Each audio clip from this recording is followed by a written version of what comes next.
played this character called Moku, and that was my first anime gig. And then my first prelay gig was a show called Tucky O'Hare and the Toad Wars, which was they only did 13 episodes, but that's kind of got like a little bit of a mini cult following. It's there. A lot of people go, "Oh, I remember that when I was a kid. I remember that show." And so those were my first two voice gigs.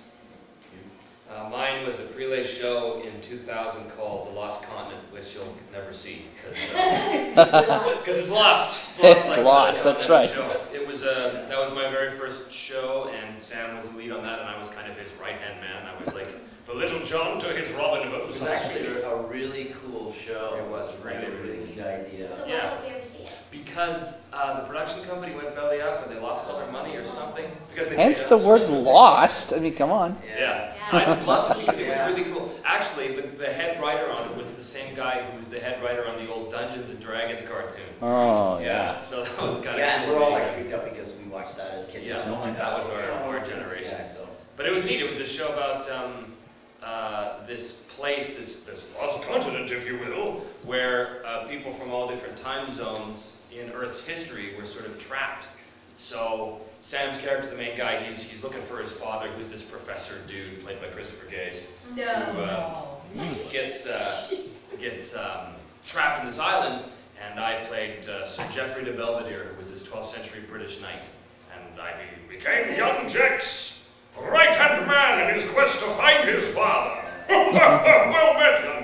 That was my very first show, and I never saw it because it died. And then my very first anime show was right after I started doing Lost Continent, and that was Mobile Suit Gundam. And I played Tem Ray, who was Amuro's dad, as well as a whole bunch of other, all kinds of Soldier 26C kind of roles. But my first big anime sort of lead role was Shiro Mibu in Soul Taker, which was shortly after. Actually, Trevor, you were the first person to introduce me to the sound studio. Do you remember that? No. It was on Master Key. Master Key. Yeah, Master Key. Yeah, and you had just finished your session, and I went in there. This wasn't my first big role. This was sort of my first Wallace session. And you were like, okay, come on in. And this is a microphone. This is awesome. Yes, it was so great. This is a microphone. Yeah, I know that. I was sitting there like, okay, I'm going to go in a small room with glass. Do you remember? I do remember that. You were so kind to me. You were so lovely. Well, she's pretty good looking, so. And then like, you be good to her, because I know where you live. It was so nice. Right, I do remember that now. So nice. Well, my first big role was Miyu in Mega Man. So I haven't been doing this very long. 2003, I think it was. That was a good show. It was a good show. You were on that too. Yeah, Mr. Match and the big bad guy. Yeah, there's funny names. I know. Mr. something. Pipe fitter man. They were. So when you play Soldier 23 and the credits roll, are you credited for Soldier 23? No, not for that, but what they'll do is they'll have a list of all the voice actors involved. In most anime shows, that's how the credits work. It's just a list of everybody who voiced anything. You got to pause it on the right frame. That's right. That's right. It goes by really quick. Oh, they left us a frame. Yes. That's nice. And the only show that I've done where I've been specifically credited with the character was a show called Dragon Booster, which we did 40 episodes of and airs all the time on CBC up here. But that's the only show I've ever done where it's Trevor Devall as. Oh, really? Yeah. You guys got front screen. Oh yeah. With that. And also this was super cool. I remember I watched this with Kirby. We did a movie with James Woods a number of years ago, a really high-end CGI movie called ARK, A-R-K. And I played the big bad guy, Barramanda, in that. And Kirby Morrow was the lead guy in it, and James Woods was like the father of the love interest, so he was like the old Obi-Wan kind of figure. The name to sell. He was the name to sell the show, basically. But James Wood as dad. Yes, exactly. As Soldier 26B. Anyway, at the very end of the movie, when the credits start to roll, it's this super cool credit sequence where it rolls like, you know, this beautiful music comes on and there's this, you know, clips of our characters doing things and then the names, Trevor Devall as Barramanda, Kirby Moore, and I was like, woohoo! This is like a movie or something. It was great. It was fantastic. But that most of doesn't the time, happen often. not very often, no. No, not too often. Mostly it's just, yeah, you're a blip on the screen before they cut to the production assistants. You know? And the catering. Yes. Oh, we are catering. Yeah, something to drink out of the rotten coffee. And Here's a question for Trevor. When you wander into a toy store, be it, Walmart, toy stores, whatever, and you see like an action figure Scourge, do you just let out the voice right there? I'm scared of children. It's all about scaring.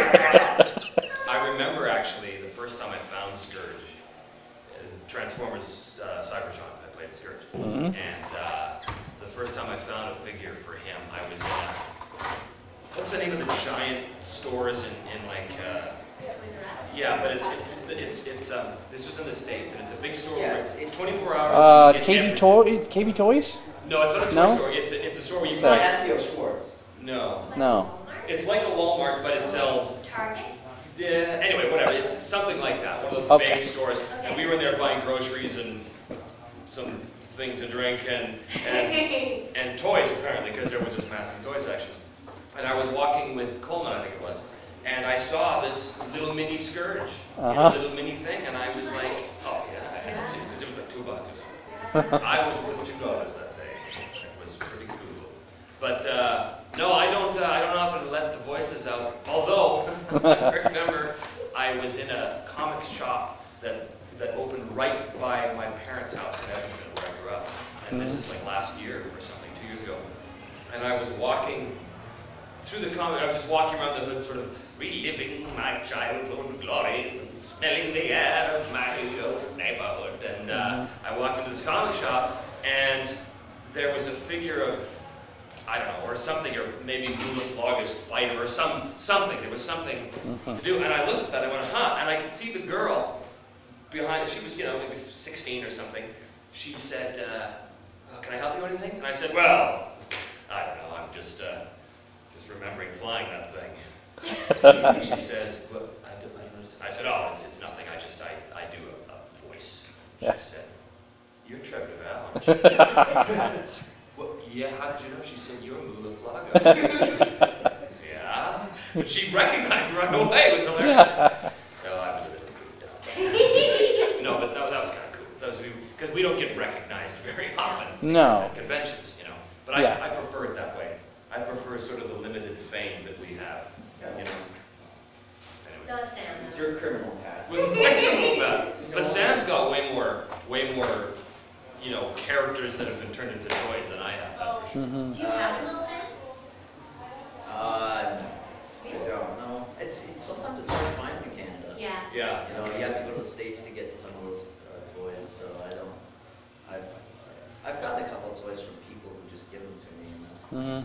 And just say, hey, I know you play this character, so can I have this? And I'm very thankful. But anytime I've actually done a couple of things like the crypto dolls and stuff, I managed to find in New York. I think I was at Toys R Us in New York, and I said, oh great, oh here it is. And I pressed the button. It's like, I was like, this is, I understand they paid me to because they wanted to make sure they had the real voice of crypto on there, and I'm like, oh, this is gonna be nice. This is a duck could have done this. Yeah, maybe Brad Swale, get up and go, whack. Yeah. Okay, well that's fine. I guess You got paid. I got paid. Exactly. I was a little disappointed. Are you still with the same agent you started with, or have you switched agents in 18 years? Oh no, I switched. When I started, I was 15, and I got into an agency called Tarlington Talent. Carol Tarlington is somebody who's been kind of a fixture in Vancouver for a while. She's originally from Australia, I believe, and she started something called the Vancouver Youth Theatre, and she was the artistic director and creator of it. And she knew that the film industry was starting to burgeon, and this was kind of like getting near the mid to late 80s. And she said, well, I've got all these great kids coming into the theater, and all these roles are coming up for different episodic and this and that. So she started training these kids to get ready for going into film and television. And I was really kind of at the right place at the right time, and I was able to meet her, and she took me on as a young man, and I started with her, and then I guess I got into my early 20s, and a lot of people were looking at that agency, and a lot of people in the industry were looking at that agency as an agency just specifically for young kids